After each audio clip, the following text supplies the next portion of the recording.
Hi, this is Eva for Once Upon a Timeline. And today's question is, are humans and other creatures becoming more vegetarian with the continuing shifts or not? What do you think? Okay, here is my reasoning and rationale. At first, I did think that it was likely we were becoming more vegetarian, and I will give you my reasoning here. First of all, I noticed that the intestinal tract had grown quite a bit. It now covers a region that used to be considered your stomach region. The stomach's been pushed up. I think the stomach is probably smaller than it used to be. These two things are usually affiliated with creatures that eat more plant material. You need that larger intestinal tract to break down the fibers in plants. And you'll notice that herbivores like cows often even have extra stomachs to work on that, to really extract the nutrients. So although we still have a system that is basically an omnivore system, it seemed like we had shifted more towards maybe a little more plant material. Also, myself and others have noticed that we just have less taste for meat than we once did.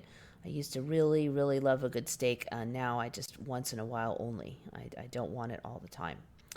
Okay, then there's been some other changes here. I just want to go over these. All these are not really related to the exact subject at hand, but you'll notice here that this region here, this red zone, is the diaphragm, and that has grown a lot in the last few weeks, at least online.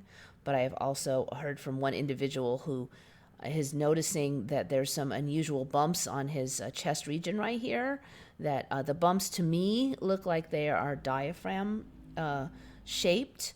So I think that there is evidence that this is also really growing in your internals, same as I'm seeing it on these images.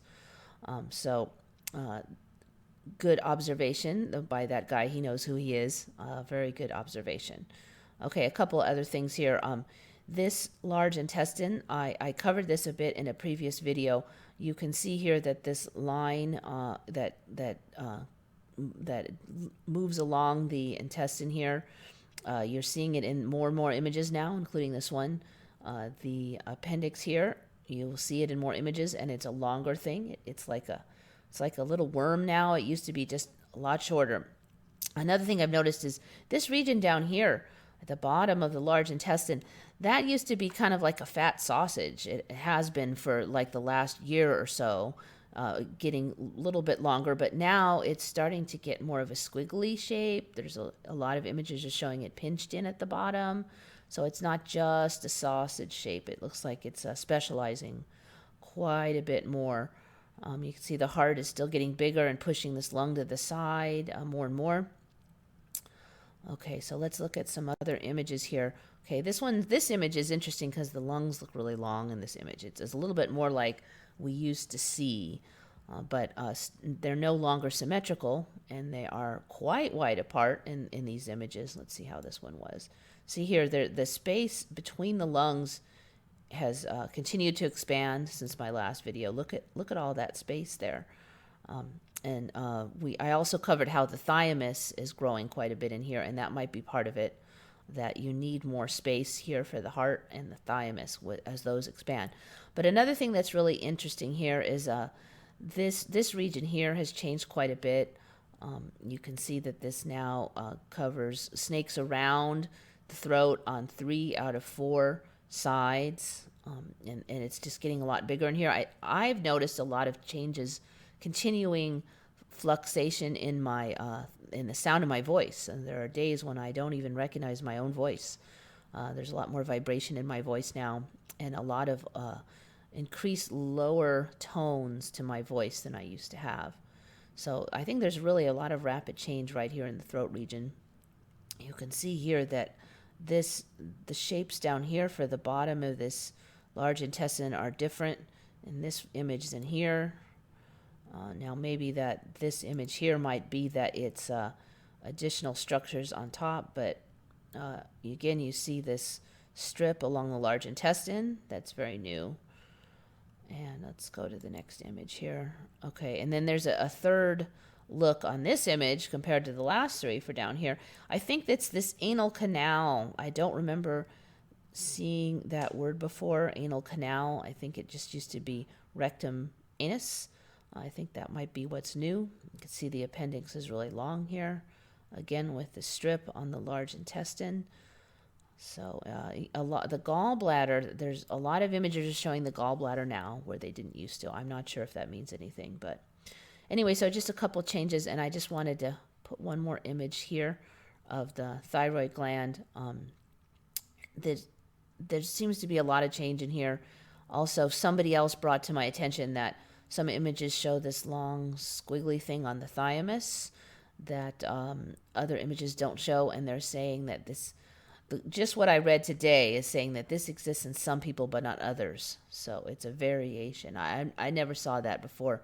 Someone pointed out to me a number of weeks back. So just not really related to what we're talking about, but just more changes. Anyway, so back to the subject at hand now. So I gave arguments for why we might be becoming more of a plant eater, herbivorous kind of creature. But then I saw evidence to the contrary. This is a really interesting video that came up on a private Mandela Effect group I'm in. Somebody else pointed this out. Thank you so much. This is really interesting, and I felt was rather shocking. It shows a bunch of typically herbivorous creatures like horses eating all kinds of little animals and stuff. So here you have a horse, and this horse is nosing around on this little chick that's running around on the ground here. And he puts it in his mouth, and he eats it. He chomps it down. Now, in my old timeline, animals that ate plants did not have a taste for meat. This elephant looks like he's fishing here, chomping down some fish. All right, we've seen in recent years there's been a lot of talk about the great apes being cannibals, eating the young from other tribes. Here you see some roos eating some kind of dead animal. Here is it's like a hippo eating some kind of dead animal. You just didn't see these kind of things before. Used to be that they didn't have a taste for food they couldn't digest properly, and they would leave it alone. Let's see, here's another image. You wouldn't think that giraffes ate roadkill, but apparently they'll eat dead corpse material. Here's some kind of a deer-looking thing chomping down a little critter. There's a bunch of these in here. Let's see, 350. Another hippo chomping on something dead. Now that you can't prove he's eaten that one, but it's still interesting. Cows eating dead stuff. Horses being fed fish. If you've ever seen that before. This guy probably owns this horse. He probably knows what it can eat. I mean, I think in my old timeline they used to say if horses ate the wrong thing, they get really sick really fast. So it's kind of a trip seeing all this. There's just a whole bunch of this stuff. This video is entitled Herbivores Eating Meat Compilation, All Animals Are Omnivores, The Vegan Nightmare. Now this is kind of an anti-vegan site, which is not really me, but the material on here is really quite striking for the argument that these herbivores can now eat meat and not get sick. Okay, so these guys are eating meat. What about the carnivores? What's going on with the carnivores? Do they still only eat meat? I mean, is everything becoming a meat eater? Well, did a little research, and this was a real interesting article here. Tyke, the vegetarian lioness. So the storyline here is that this lion was raised by man on milk, and then when they tried to convert it to its normal, or what they thought would be a normal diet of meat and blood, the lioness absolutely refused to even consume any of it, and if you kind of tricked her into it, she would actually throw up the material. So this is an interesting story, and one thing I'm noticing here with these carnivore stories is that it exists in photos, but we don't have much video of it. So maybe this is a little bit newer in the pipeline here for the changes, because what we usually see is first there comes photos and then videos later. So this might be earlier in the pipeline.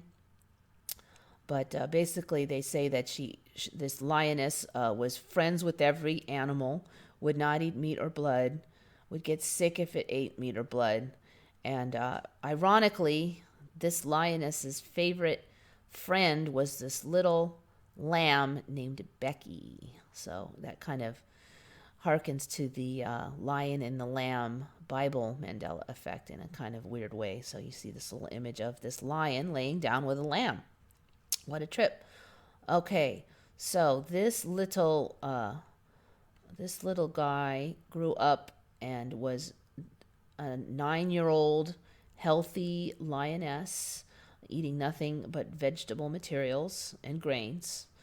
And supposedly she died at 9 due to pneumonia, but supposedly she was healthy up to 9. Now, 9 is not a really long time for a captive lion to live. They can live up to 30, but they kind of imply that she was healthy until she got this illness. So that's pretty interesting. Okay, here's another article I saw recently. Wolves in Moscow Zoo turned vegetarian. Now, this is a little bit of a clickbaity title, but basically they're saying that when it gets cold, these wolves eat more bananas and fruits so that they can stay warm. It kind of sounds weird to me. I mean, you eat bananas, you stay warm. I don't know. Traditionally, in my timeline, people would eat more meat in the winter in order to stay warm. So it sounds a little bit weird to me, but that I don't know what to think about that, but it just sounds like another kind of ridiculous excuse to say that they're turning vegetarian.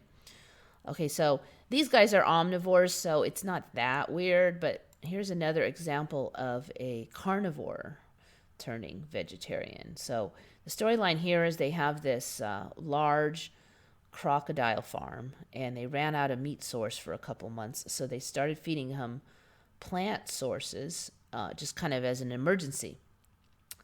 But what they discovered was that the crocs would grow at a normal rate, and since this is a farm, the rate of growth is really important to them. So they grew at a normal rate, and they seemed to be healthy, but more mellow and friendly and less aggressive on the vegetarian diet. So they decided to continue it. So now these crocs all eat a vegetarian diet and supposedly are growing at a normal rate. And I thought that was pretty interesting because, you don't think of crocs as being able to be healthy on a vegetarian diet. Now, I've seen a lot of changes in crocs. All these creatures seem to they walk better on land. They're just changes in their appearance. They have a more variation in their coloration. These plates behind the eyes look different. There's just a lot of differences in these creatures, but it looks like maybe the storyline is developing that they can also eat vegetable material now. So that's pretty interesting. So I'm wondering now with the plant eaters eating more meat and the meat eaters apparently being able to eat plants, maybe what we're turning into is more omnivorous. Now, that's not to say that humans are going to change the same way as the creatures, but it might be that food sources for all of us are going to expand. And if you think about it from a survival perspective, creatures that have more food sources and more food options are more flexible and better able to survive. So I don't know if this is the direction it will continue to go in, but it does seem like maybe creatures are becoming more omnivorous in the current shifts.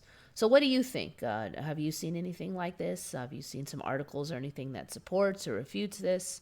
Where do you think the ME is going with this? This is Eva signing off for Once Upon a Timeline.